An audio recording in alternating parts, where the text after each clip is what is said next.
Good. Well, I know you all like to get started on time, and it's just no problem if some join a little bit later. We have a great agenda for you today. So the first thing I want to do is I'm going to turn it really quickly over to Travis. But to orient you, what are we doing today? Here's what we're doing. We are just going to give you an update on the big volumes that you all received on email. So a data update, and with no expectation that you had time to read it. So please don't feel stressed if you thought that that was the expectation. We are going to talk, this is the second point of today's meeting, about next steps, the timeline going forward, including how long you have to make comment on that draft document and how you'll go about doing that. And then finally, we're going to have some breakout discussions, just engaging with you, so we can continue to really mine your perspectives and expertise on the greatest threats to water quality, on your priorities, so that we continue to keep those top of mind. And we'll prompt you through that. It'll be an easy discussion, but that's, Travis is first going to walk us through some kind of high-level observations on what the key findings were for the wastewater stakeholder group and what some of the mitigation strategies and measures might look like. Of course, we want your feedback there too, and you can continue to refine that feedback over the course of the next month or so, I think is what the comment period is going to be. But Travis, you'll have to correct me if I got that a little bit wrong. And is there anything else I left out in terms of what we want to achieve today, Travis or Reed or Ashley? I think you covered it all. Thanks, Sarah. Good. The floor is yours then. Before I do that, are there any questions from any of you?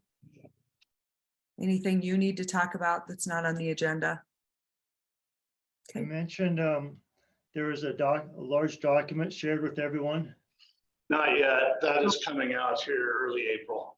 Oh, I'm sorry. I thought it was going out last night. So sorry about that. Well, so, the document that you don't have, that you weren't expected to read, you're still not expected to read it, especially since you don't have it. Yeah. I guess I can start with, once again, thanking everyone for taking some time today. Again, we're hoping to, provide some high-level conclusions here initially. Reed and I will touch on some other conclusions in more detail. But I guess as we move, and I apologize, they're moving snow outside my office right now. But keep in mind that we're not getting into the details on what we've concluded. We are discussing a lot of this information in detail in the report that'll be issued. So just, I guess, please keep that in mind as we're working through these different topics. Well, I think for the first couple slides, I'll just keep moving forward. And then if we can hopefully we can get this ironed out. So some of the high level conclusions, again, we were looking at, potential impacts from wastewater facilities and evaluating the operations of different wastewater facilities in Teton County. Generally the wastewater treatment plants within the county are complying with their permit conditions and are operating or providing a high level of treatment. There are some, what we're referring to in the report is decentralized treatment facilities or underground injection control facilities that are essentially large septic systems. There are some locations in the county where they are not working effectively, and we'll go over those a little later. When it comes to small wastewater facilities and septic systems, generally countywide, those appear to be very effective. There are some isolated areas where there are impacts from SWFs and perhaps even a combination of SWFs and decentralized facilities. We did look at waste nutrient loading on a watershed scale, primarily looking at sources from small wastewater facilities, fertilizer, and then as well as atmospheric deposition. And when you look at those three components, SWFs contribute about 1.2% of nitrogen loading. Again, these are estimates. All right, you should see my screen now, I believe. Okay, fine. Good.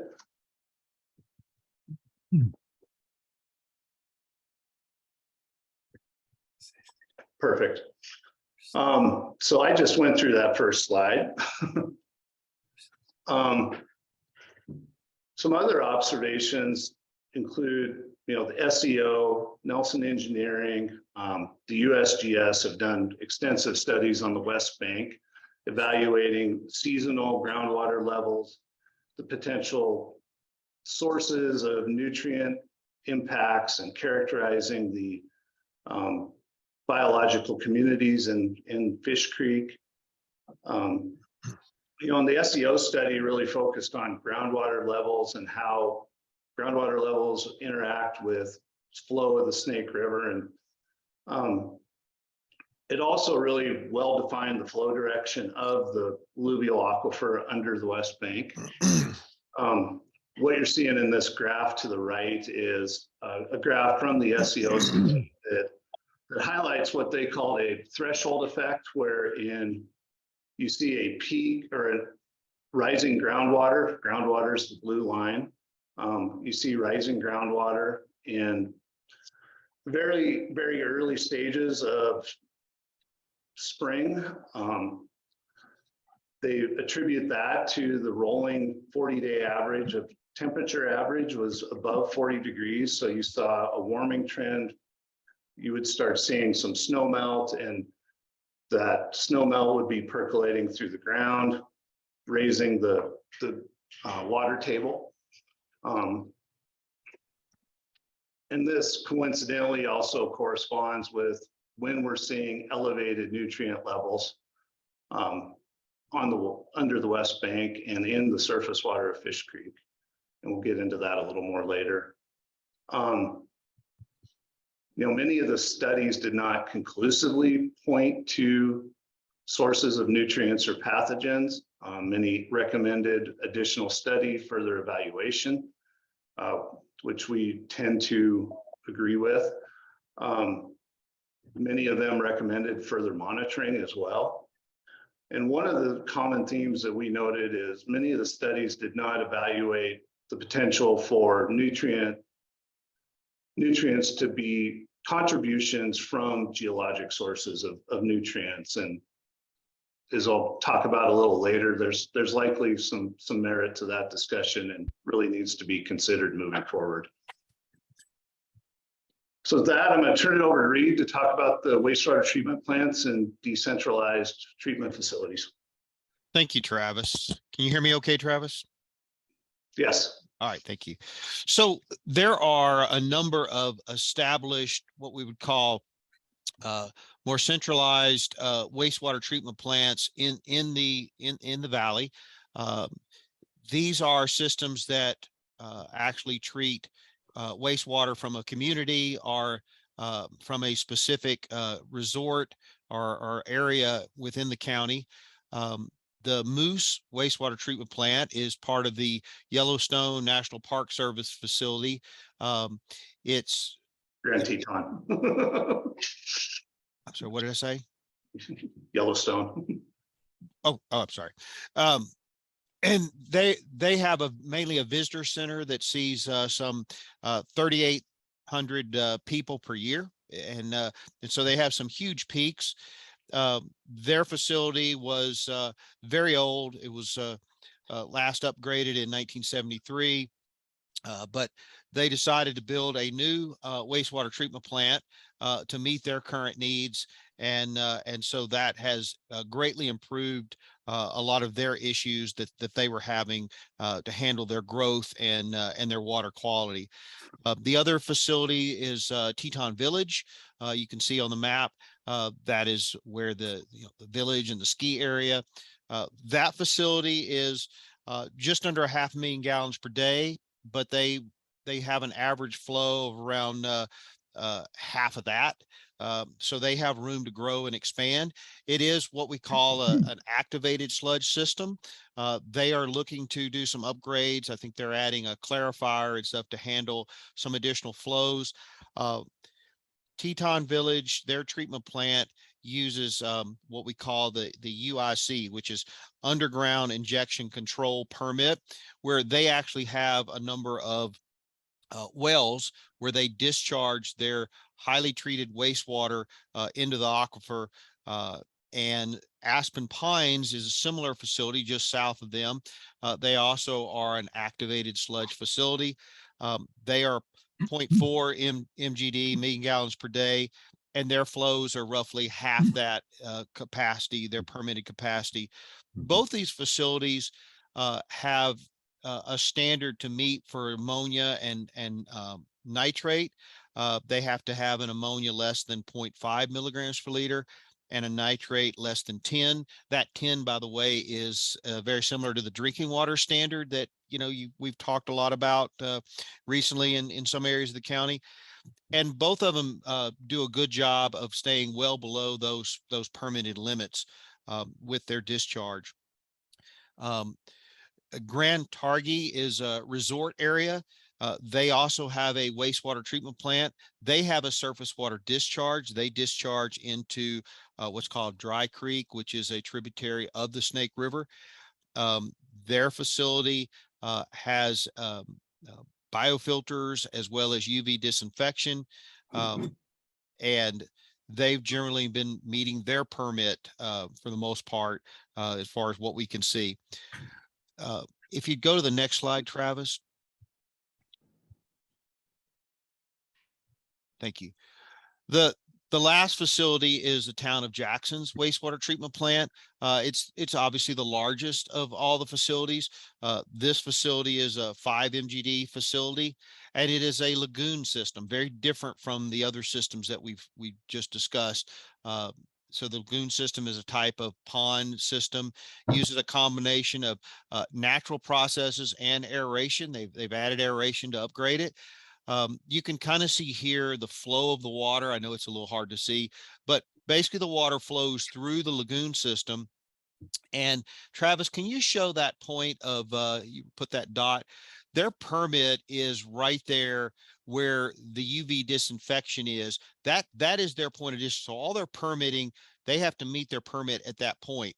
But downstream, going below there and all the blue that's running through the woods, that is Wyoming Fish and Game, and also in partnership with Ducks Unlimited.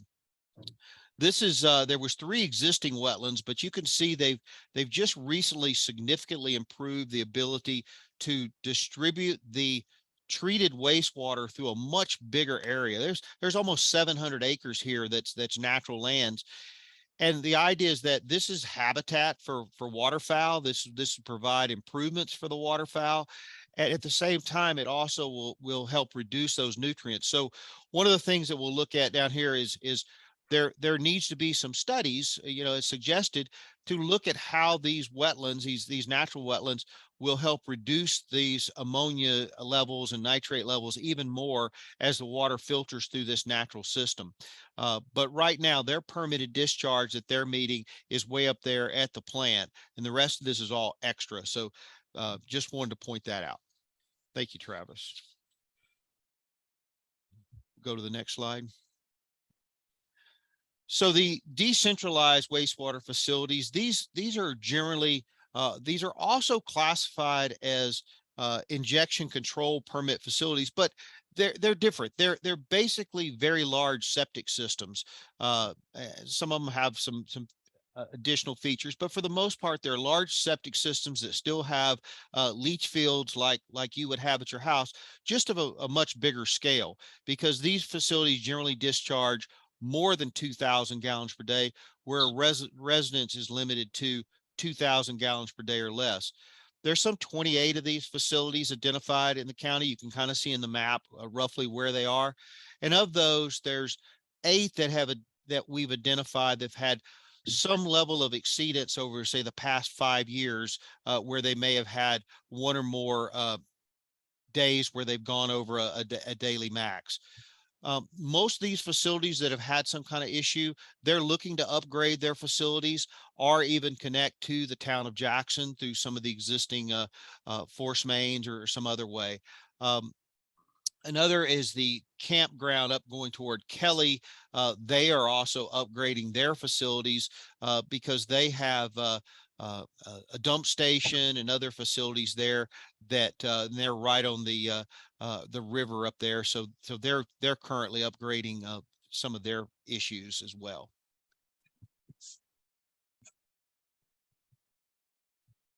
And I'll give it back to you, Travis. Thank you.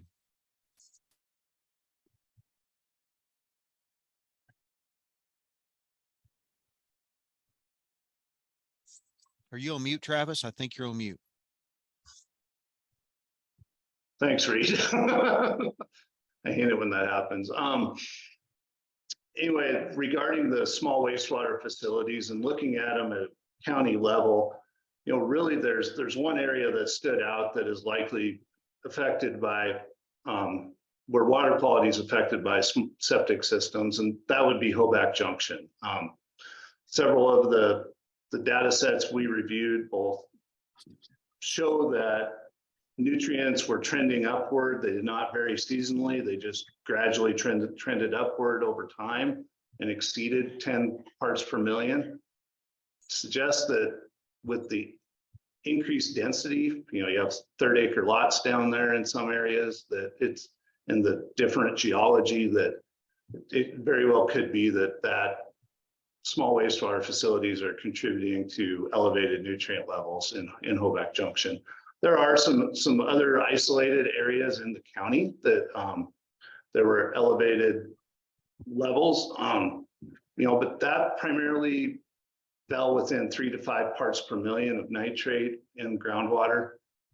A lot of those areas were elevated where groundwater was not from the alluvial aquifer, so we question what background water quality is in those locations, like Horse Creek Mesa, and some other spots, and those will be called out in the report in more detail. The condition of the 2,593 small wastewater facilities in Teton County is not been studied. I mean, there has been the TCD inspection and maintenance program, which involved 264 systems. Keep in mind, one septic system out of those 264 was considered full. Can we extrapolate, and estimate how many might be full countywide? Potentially, but that's something that probably needs looked at, with another study that was outside of this study scope. Our conclusion is that when the SWFs are maintained properly, they provide effective treatment. And again, that is something that inspection and maintenance requirements are in the small wastewater facility regs, but there is no formal compliance program to address those inspection and maintenance requirements. This discussion is probably going to focus more on the West Bank, and I do need to note that this map you see here is from the 2005 SEO study that where they were able to map the potentiometric surface of the alluvial aquifer under the West Bank. And primary flow direction is south-southwest. And this is consistent with what was shown in the 1992 Nelson study as well. And the reason we bring this up is that it's been suggested that wastewater facilities are causing nutrient and E. coli impacts to Fish Creek, but Fish Creek is located on the west side of the alluvial aquifer. Flow is going south, and so that's led us to question if that's a valid conclusion. Several studies by the USGS pointed out the seasonal and temporal variability in both water quality and water levels. And I think it was 2008 to 2011, the USGS did a very comprehensive monitoring effort of various groundwater and surface water monitoring locations up and down Fish Creek. And they showed that water levels correlated to, or nutrient levels increased similar to what it did in the Nelson septic effluent monitoring study, that nutrient concentrations were elevated in very, very early spring or during that threshold period that the SEO identified. When those nutrient concentrations are at their highest, that is not when the alluvial aquifer has risen to its shallowest levels. It's just the start of that. And that to us suggested, based on some studies done by the USGS in Colorado, that there is influence from just the accumulation of snow and the melting of snow percolating through the ground surface into the alluvial aquifer. It's carrying the nutrients with it that have either been from atmospheric deposition or maybe unused from fertilization practices. Because you can see the nutrient levels, which are on the bottom of this graph, spike and then they pretty much stabilize.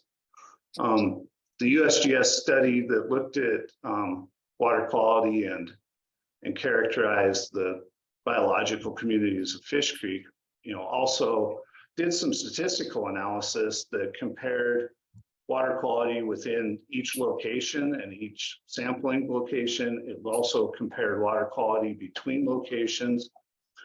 And what they determined was there definitely was spatial and seasonal variability, but within each location, there was no noted statistically significant increases in water quality for each sampling event at each location. One thing that with that study that piqued our interest is the nutrient concentrations on the West Bank, both in surface and groundwater, are at their highest in the upper reaches of the Fish Creek drainage, where you have one source, which is the wastewater treatment plant for Teton Village. And we got looking at that and said, well, is there any other data in that area that might be upgrading the Teton Village? And the Conservation District did some sampling for 3 or 4 months in the summer of 2016 of Crystal Springs. And those nutrient levels at Crystal Springs during the summer were 0.7 to 0.76 parts per million. And if you look in this July to October timeframe down gradient, in the lower portion of the aquifer, you're at 0.2. And that just to us suggested that there's likely some natural or geologic sources of nutrients that have not been evaluated in past studies that could really, really influence water quality in Fish Creek. And some of the literature we've reviewed related to natural occurring sources shows that when you evaluate the stable isotopes of nitrogen and compare the anthropogenic sources and naturally occurring sources, the ranges of the stable isotopes they pretty much are in the same ranges. So it's really challenging to definitively state if a source is naturally occurring or anthropogenic. And so it's, moving forward, it would be really valuable to try to evaluate up gradient and background water quality to really see what the natural state of the water quality is, because it fluctuates typically, and that can also have influence on the biodiversity of a stream system. So there's some things that we needed to further, we do need to look at further with the natural background nutrient concentrations.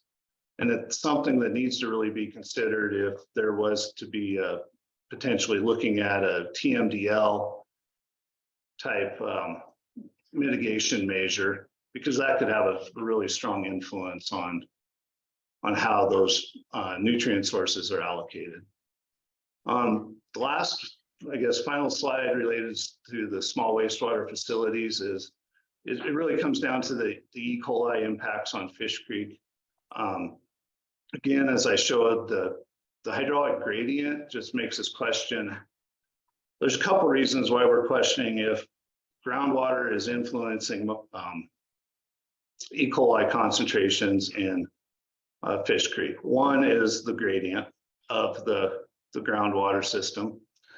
Two, we have, there are very few detections of E. coli in drinking water. We're not seeing it in the alluvial aquifer.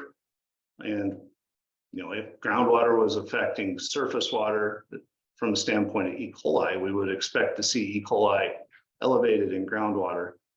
And one thing we've done with looking at the microbial source tracking study was just provided, an alternative interpretation from our standpoint and looking at the data. And the individual that is definitely more experienced with this topic could not make this call today, but Marge Bedessum will be involved moving forward on a much more frequent basis on this topic. But some of the conclusions she's come up with that we need to consider is one regarding the feast algorithm. It looks at an entire microbial community within a sample, just not only the fecal component. The study looked at obtained fecal samples from all the sources except from humans. Humans wastewater samples were obtained to try to determine the microbial diversity of that source. The reason that was done is it is very challenging to obtain representative fecal samples from humans, just because of the high level of variability.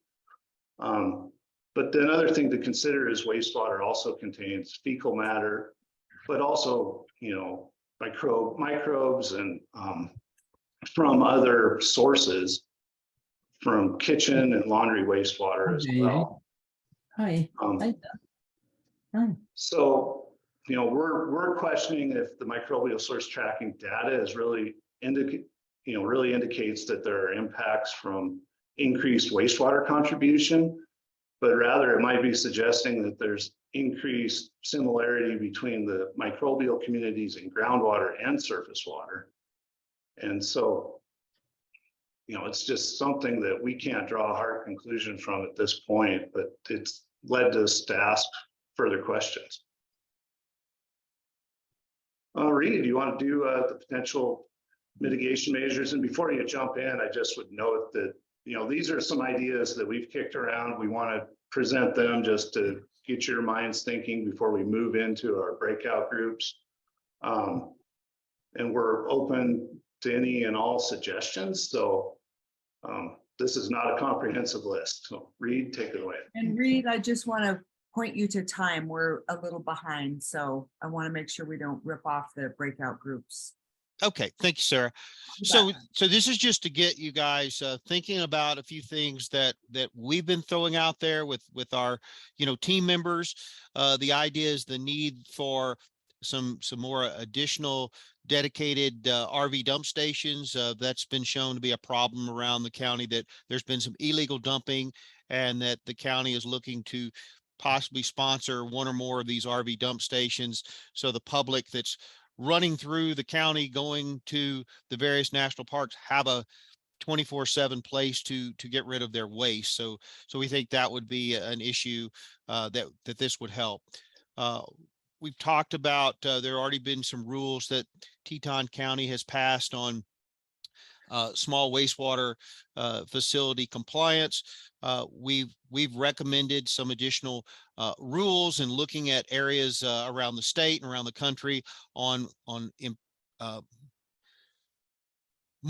a little more teeth, a little more validity to the regulations on when people need to pump, when you need to inspect, how often that needs to happen, how do you treat residents versus people with vacation homes, some of those kind of issues, just to try to look at to make sure that these small systems, basically septic systems, are functioning optimally. We also looked at recommendations in talking with the county to where they may establish their own wastewater collection system potentially. They may take over some existing systems that are outside the town. All this is just, up in the air. Nothing's obviously, no one's been talked with specifically about this, but the idea is that they would build or even take over some existing lines so that they can manage and maintain it, and also help some of these potential HOAs that may be thinking about forming a sewer district and want to get off of septic systems.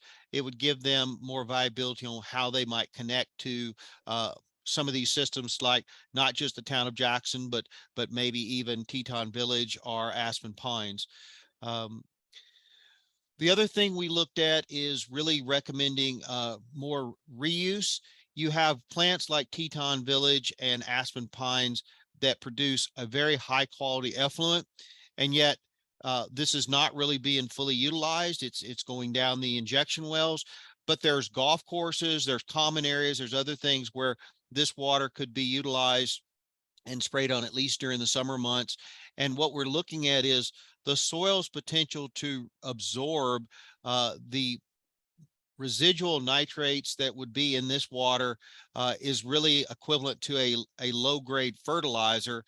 So there's a lot of evidence that shows it saves costs of fertilizing and other things, but it's a great source of water. And it's definitely something that this semi-arid region, actually, with droughts and things, could benefit from. Finally, the last idea is really looking at could some of these major wastewater plants be regionalized in some way? Could they be a center place to where they accept more outside wastewater that might come to them and really promote, if we're going to take certain areas that maybe for whatever reasons septic systems aren't as valid in those areas, then we could bring those to some of these existing plants. And how would we do that? And how would the plants be structured to receive that? That would still be to be defined. But there's a lot of potential growth in the county, and the things that are probably holding back growth the most is the availability of water and centralized sewer in some areas. So this is just along those lines to help promote better health in the environment by promoting things other than small wastewater systems for that treatment. That's some of the measures, and we look forward to, in the breakout session, you guys probably have some of your own ideas. That's part of what we want to hear. Sarah or Ashley, do you want to lead them into the breakout sessions? Okay, well, thank you guys. We're a little more than 10 minutes behind, so we're going to shorten. We initially had budgeted 30 minutes for breakout groups. I think we're going to do closer to 20 at this point. So I'll try to provide really clear instructions so that when you get there, you can dive right in. So the first thing I'm doing right now is just put questions for you all to consider in the chat. You can also see them on the slide right here, but when you go into your breakout rooms, you won't be able to see them. So look to the chat for the questions. And I'm also going to attach a file from my computer if anybody wants to use this template to take notes. We will ask that the project team members that join you are take notes as well. So you've got that.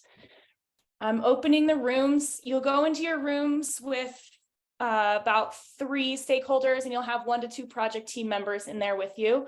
All you got to do is click join the room and you can dive in. And when we come back, we'll ask that you all present to us the 3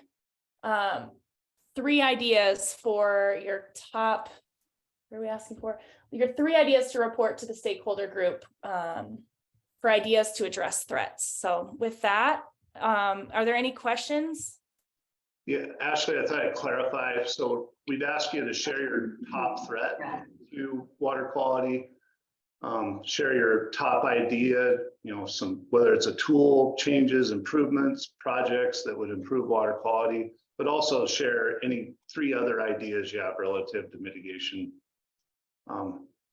measures. So any questions, I guess, before we jump in?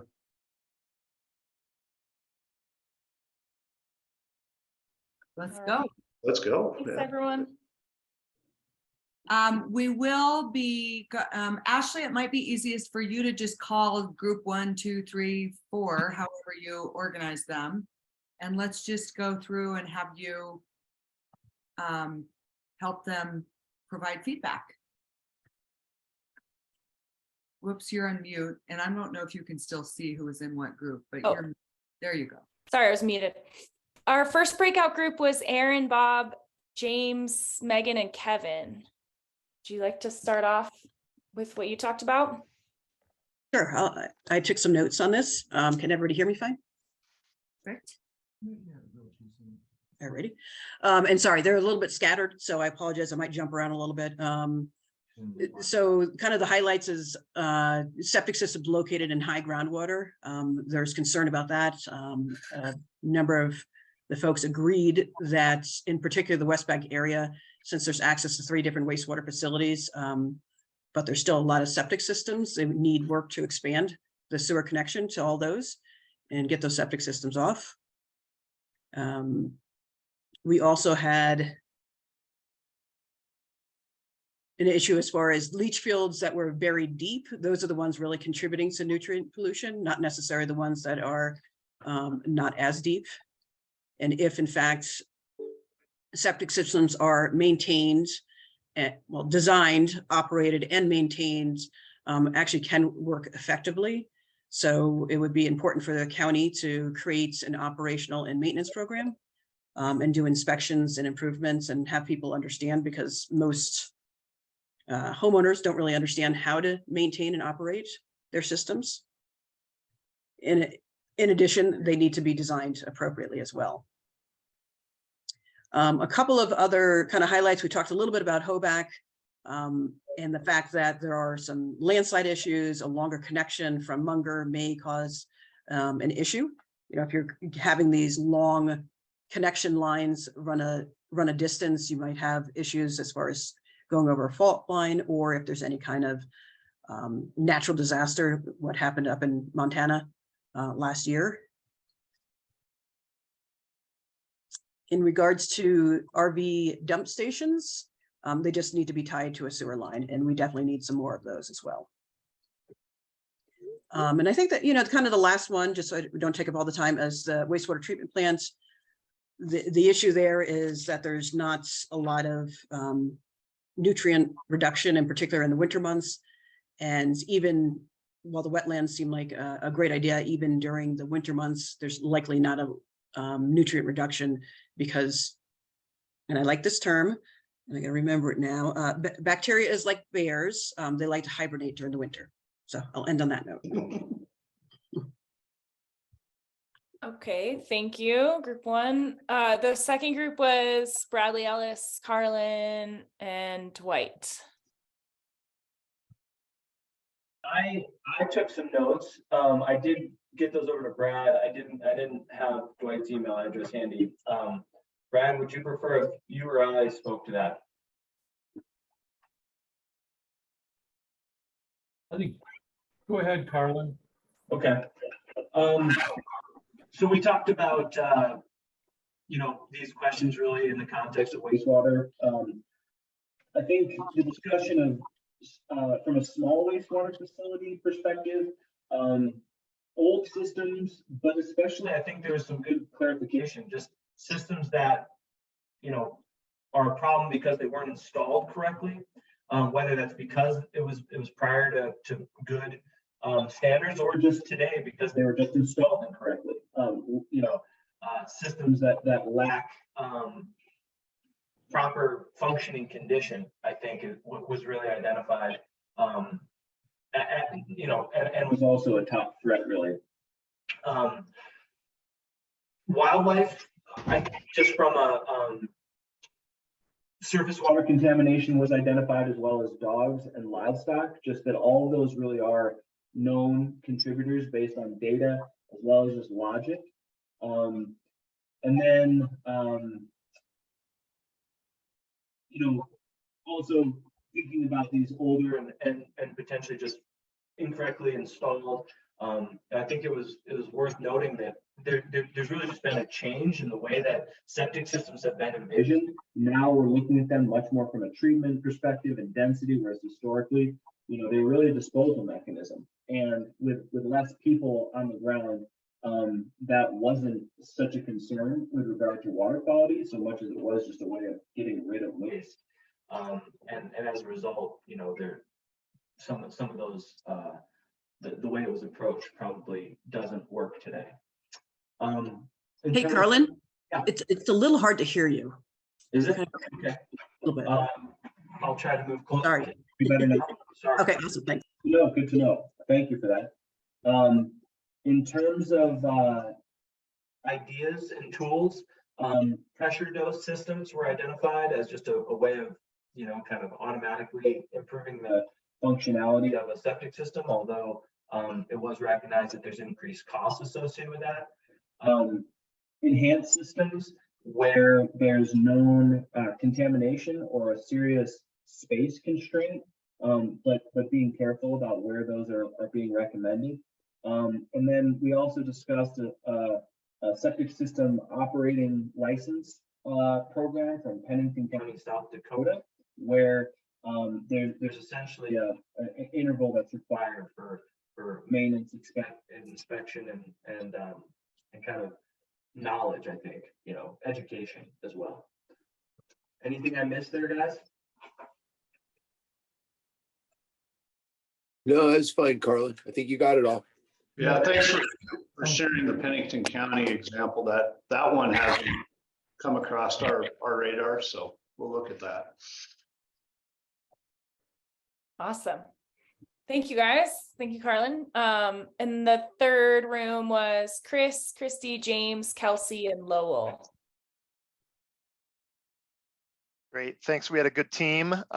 First want to note that Kelsey was in our group and she'd like to speak to you at some point, Travis, and team, and I think we need to make time for that, just on some of the questions on her study.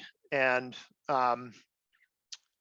looking at some of our questions to consider, the greatest threat to water quality, maybe a little different response in our group than what I've heard so far.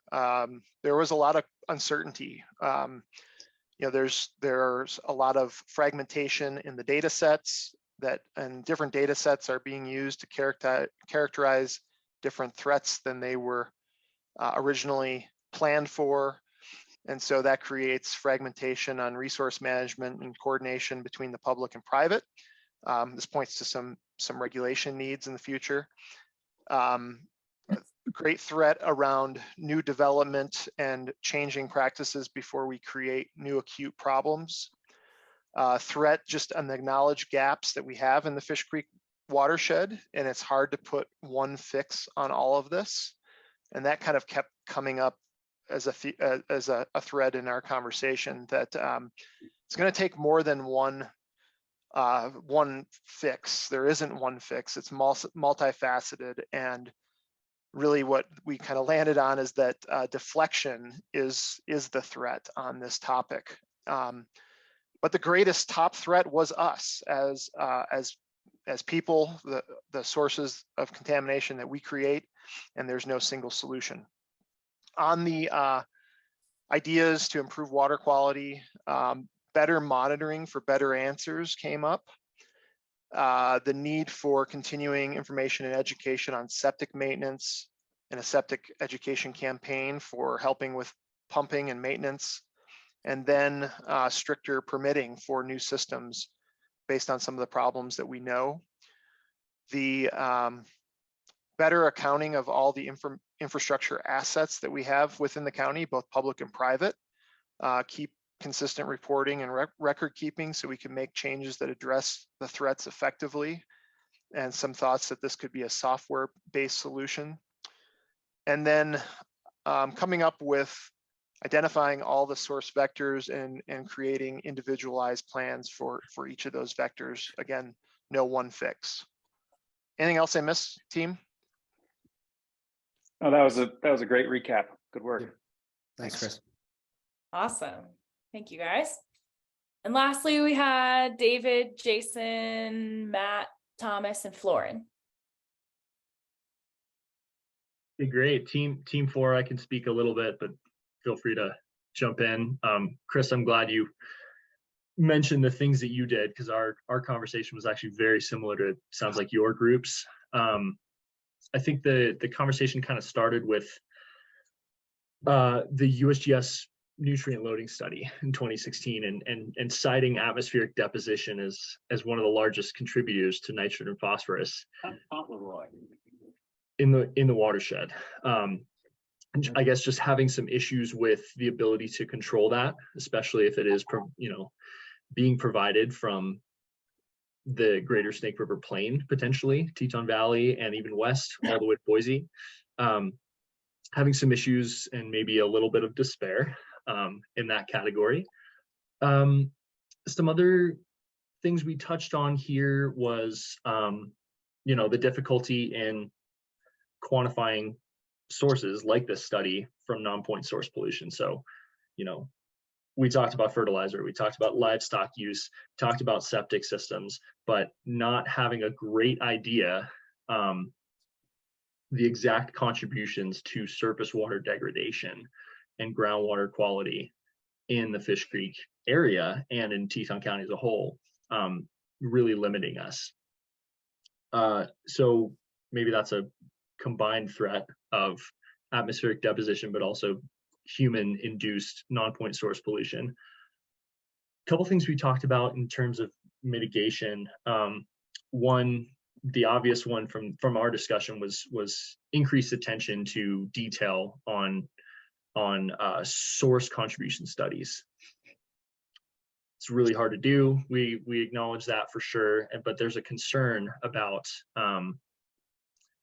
if this really is atmospheric deposition based, how much we can really control the other factors here. Regarding livestock use, we did talk about ways to beneficially reuse manure, and to collect things like that on ranching operations as a potential tool. And we realized this discussion kind of devolved kind of away from wastewater kind of quickly, so I do want to acknowledge that. The other thing here I wrote was, one threat similar to what Chris said, kind of is just our general understanding that we don't know enough. Doing what we can, on the ground to control our non-point source pollution is beneficial, but knowing that we have to make contributions to increase water quality in all of these sectors at once can be kind of daunting. So I guess I'll end there. Team, is there anything else I kind of missed? I'd just like to emphasize that we think that if atmospheric in that one study anyway is supposedly 80 or 90% of the issue, we were skeptical about that conclusion and wondered, since this is a major problem in all sorts of places around the country, are there other areas that have dealt with this that we can learn from, or is there some other way we can get information we need, which obviously is critical on what looks to be the largest single contributor. Great. Lots of good questions there and things to consider. Are there any other thoughts, anything that hasn't been captured, specifically around mitigation measures, anything that didn't come up that folks would like to put on the table?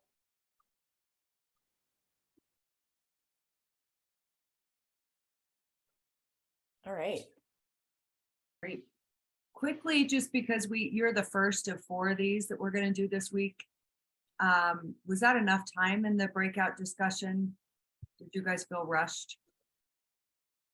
You would like the full 30 minutes, 25 minutes?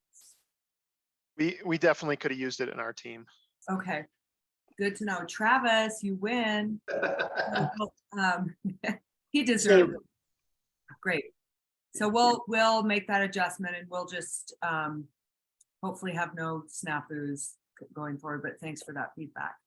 And anything else that comes up, that if you want to text Ashley or me or Travis, because we'll want to do better every single time. And you guys were the first group to go. With that, I think we can go back to you, Travis, and kind of review. Yeah, there we go. Sure, thanks, Sarah. I just wanted to, again, thank everyone and wanted to share with you our next steps. We are lagging a little on our schedule. It's all these various reports are taking more time than anticipated, both for us to get compiled and then also just for our project team to review them before we send them out to you. We're hoping that our plan is to get the reports out to you by April 7th, especially the wastewater focused report. April 7th is when we're going to get them to the project team at the latest for their review, give them three weeks to review them, plus incorporate our edits and hopefully get those to you the first week of May is the plan. There's going to be a bunch of volumes coming your way. We have volumes addressing drinking water, non-point sources, but I'd ask you to focus mainly on the introductory volume and then the wastewater specific volume initially, but feel free to look at all of them. We would ask for you to provide written comments on the wastewater volume by June 1st. We'll get those comments back and then working with our project team, we'll get those reports finalized and marked as final by July 1. But with that said, we're also at the same time, we're going to be looking at addressing, future considerations. Climate change would be one of those amongst a few other ones as a separate volume. And then also start working on the evaluation of mitigation strategies. I think there's certainly some we can get started on and doing the screening of those and trying to rank those and prioritize those. And today's feedback is going to be helpful in doing that. And we'll also probably midsummer start drafting a draft of the actual master plan. And just a reminder that, the due date for the final draft is later in January of 2024. So it's kind of Travis. Yeah. Oh, this is Chris with Teton County. I'm going to put in the chat just a reminder that we're using our Engage Teton County platform to take any comment or discussion on this topic throughout the process. And so please feel free to, we will have some specific dates and deadlines to provide feedback on, but at any time throughout this process, you're welcome to use the Engage Teton County platform to comment on issues that you see arising or that we need to bring in to attention to this project team. Travis, is there a way to access these slides from today's presentations sooner? I guess Chris, we could get them out. Good question, Tom. We could, if Chris agrees, we could certainly get them out to the group. What are Tom, your thoughts, Chris? Yeah, what we've done in the past, Tom, is we've placed the meetings up here on that Engage Teton County platform. And so I think we could probably just put these slides up there rather than the recording, if that would be more helpful. Okay. Yeah. EngageTetonCounty.com. Correct. Engage Teton County WY.com. But if you do a search, or the link is in the chat. Okay, thank you.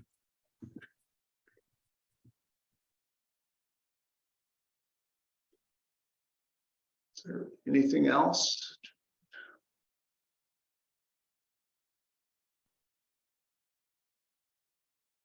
Doesn't appear. Are you guys all good? Questions are answered. Appreciate the feedback today and the strong attendance. Thanks for what you're doing. Yeah, it is a big deal. All of these people, and you too. It's a big deal. I agree. Who said that? Tom. Thank you, Tom. Yeah. not every day you get to work on something that's collaborative and important and so much expertise. So thanks for calling that out. I totally agree. All right, you happy people. Look, we could have given you 11 more minutes in your breakout room. Chris, dang it. I'm so sorry. But we're going to learn. By Thursday, we're going to be perfect. All right, so look for the slides and other info on the public engagement website. And as Travis said, you'll have a lot of bedside reading about the 7th of April. And then you'll have plenty of time to go through that and provide comments to the project team. Thank you, guys. Thank you, everyone. Thanks, everyone. Have a good day. Thank you. Enjoy.